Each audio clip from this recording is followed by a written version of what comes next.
Hello, তাকে ঠিকঠাক জায়গায় চার্জ বসাইতে পারো। কোন জায়গায় বসে চার্জ হয়নি।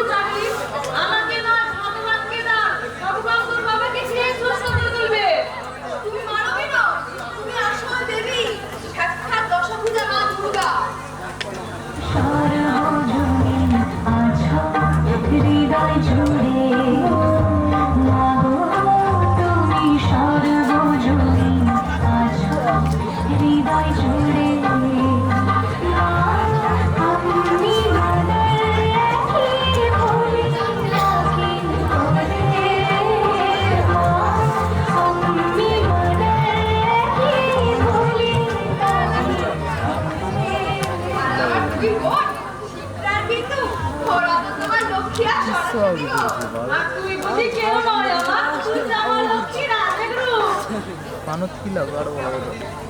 ধূপ ধূপ কি হবে গো পিসিমণি? শুরু তো হয়ে গেছে আর ধূপ লাগবে না। প্যান্ডেলে তো আমি দেখতে এলাম মাটির প্রতিমা আর এখানে আমি দেখছি জ্যান্ত দুর্গা।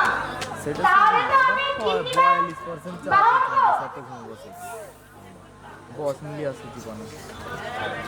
নমস্তে নমস্তে গো নমঃ या देवी सर्वभूतेषु निद्रारूपेण संस्थिता नमस्तस्यै नमस्तस्यै नमस्तस्यै नमो नमः या देवी सर्वभूतेषु क्षुधारूपेण संस्थिता नमस्तस्यै नमस्तस्यै नमस्तस्यै नमो नमः या देवी सर्वभूतेषु छायारूपेण संस्थिता नमस्तस्यै नमस्तस्यै नमस्तस्यै नमो नमः या देवी सर्वभूतेषु शक्तिरूपेण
কতবার করে বললাম দুদিন ঘুরে আসতে তো পারতে, একটু মনটা তো হালকা হয়ে যেত।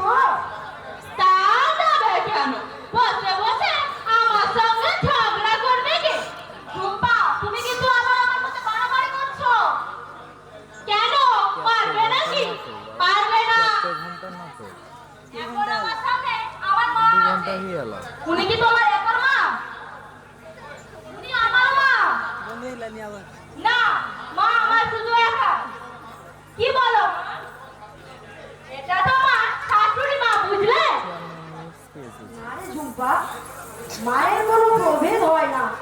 মা সকলেরই মা। আমরা কেবল নিজেদের সাথে মাকে আলাদা আলাদা করার চেষ্টা করি। যে কোনো নারীর মধ্যেই থাকে দেবী মাতৃত্ব জেগে ওঠে, আর গর্ভধারিণী মায়ের থেকে কোনো অংশে কম নয় রে। আজকের সমাজে আমরা বৌমার চোখে দেখি বলে মনে করি যে বৌমা কোনোদিন মেয়ে হতে পারে না। এখানেই আমরা ভুল করি। আমরা যদি বৌমাকে নিজের মেয়ে মনে করতাম তাহলে দেখতিস সংসারটা কত শান্তির আর কত সুখের হতো।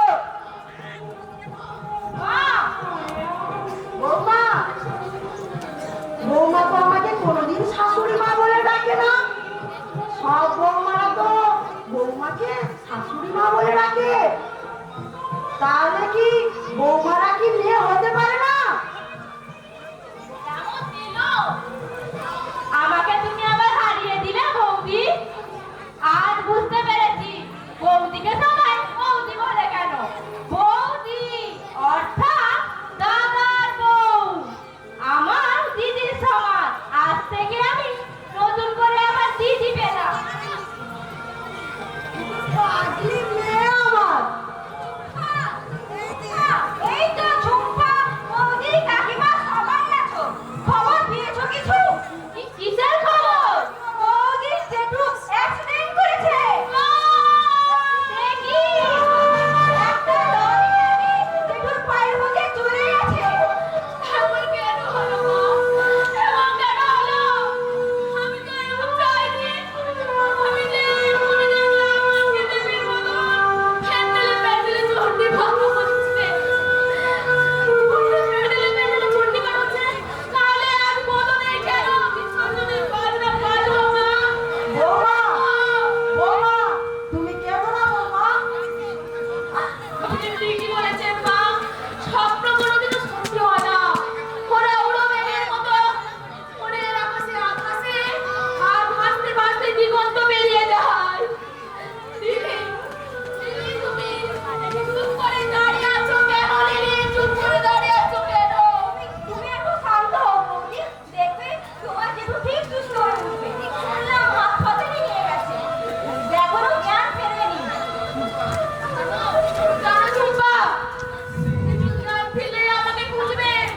মায়ের কাছে শুনেছি আমি ছোট্টবেলায় আমাকে কাঁধে চাপিয়ে রাতে নিয়ে যেত।